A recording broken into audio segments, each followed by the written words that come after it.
Leadership Macon is a program that allows county residents to learn more about the place they call home.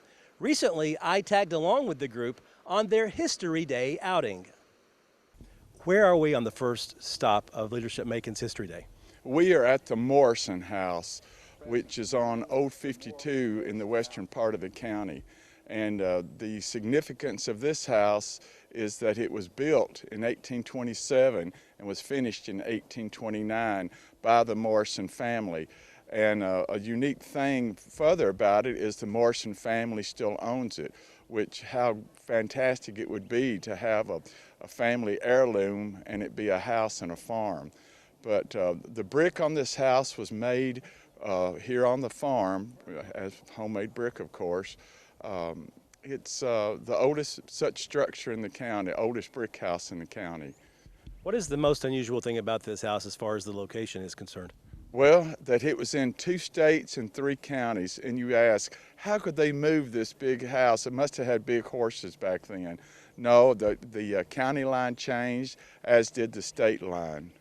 As far as the outside, it's a much improved over the last maybe few years ago. Talk about just why the interest was to improve the outside of the house. Well, this house is now owned by Boyd Morrison and his sister Priscilla, and they honor it enough to restore it, and that's what they're doing, and I'm so happy that they are. And I further encourage anyone, if you have such a structure or even an interest in something, to try to preserve it. But they are doing the house and their heritage and the history right by doing this. Where are we now? We are at, we'll call it the Everson Springs part of its complex. This beautiful landscaped area was built by Donald Gregory, who lives actually where the hotel sat, the Everson Springs Hotel. And he has preserved the history and enhanced further Macon County by building this. And if you could look up here on the right, or my left rather, up on the bank there are some steps that if you look at some old pictures of Everson Springs, it still shows those steps. So this area was all part of the Everson Springs, where the springs were, and it was just a place to come to for the healing waters. Could you also talk about the hotel and what history of it that you know about? Well, the hotel was built around 1850 and it burned in 1926.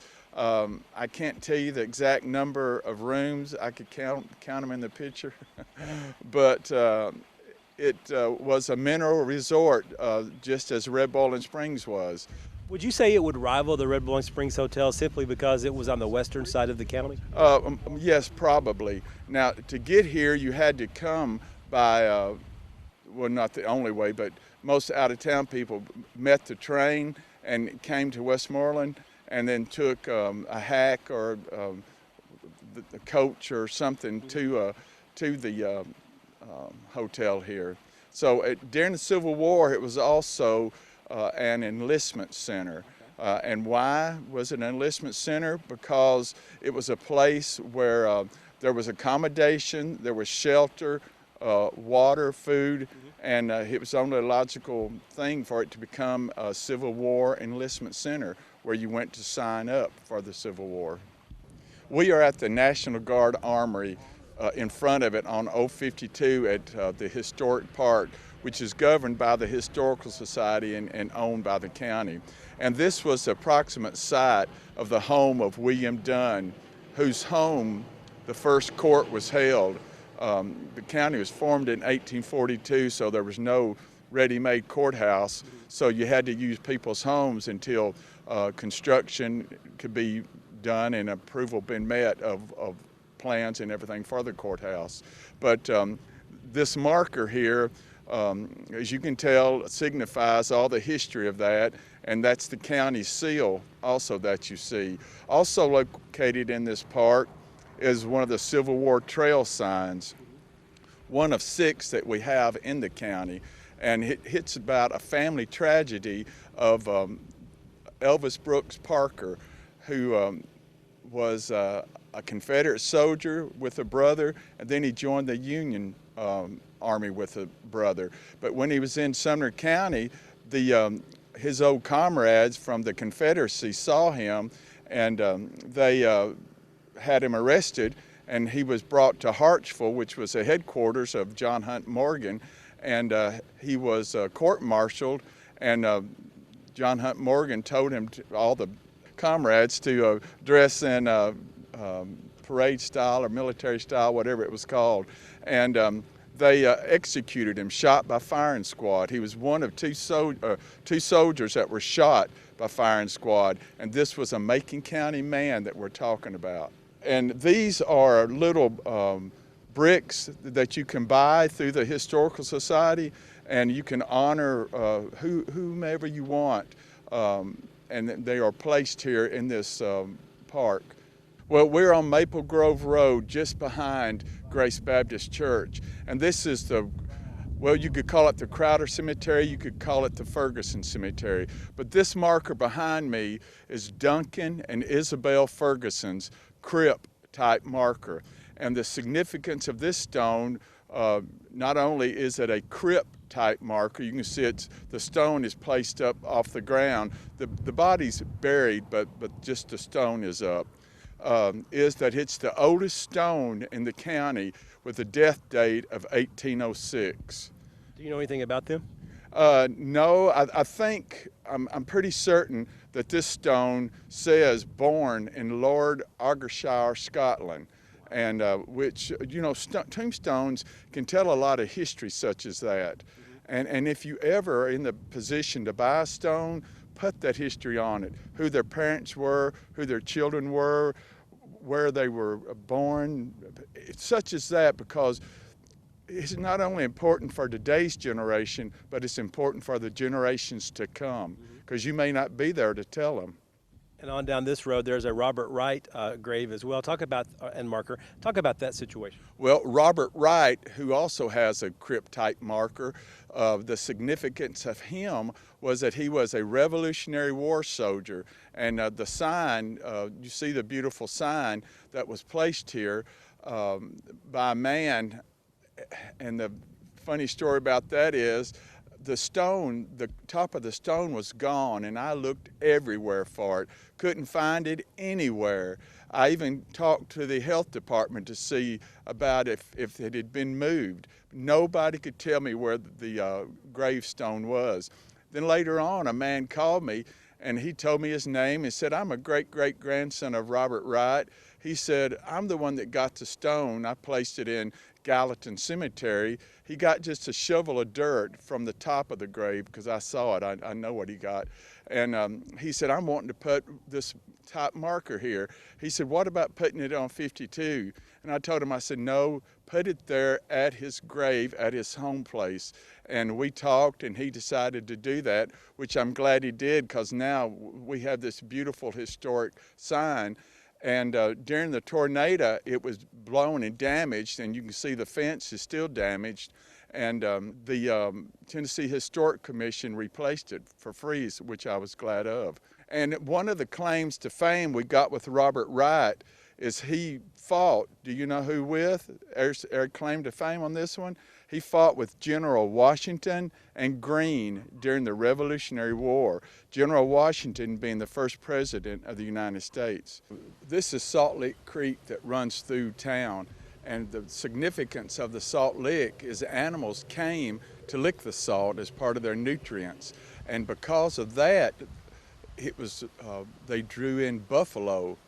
I mean, tons of buffalo through here, so many that it was called the Buffalo Road.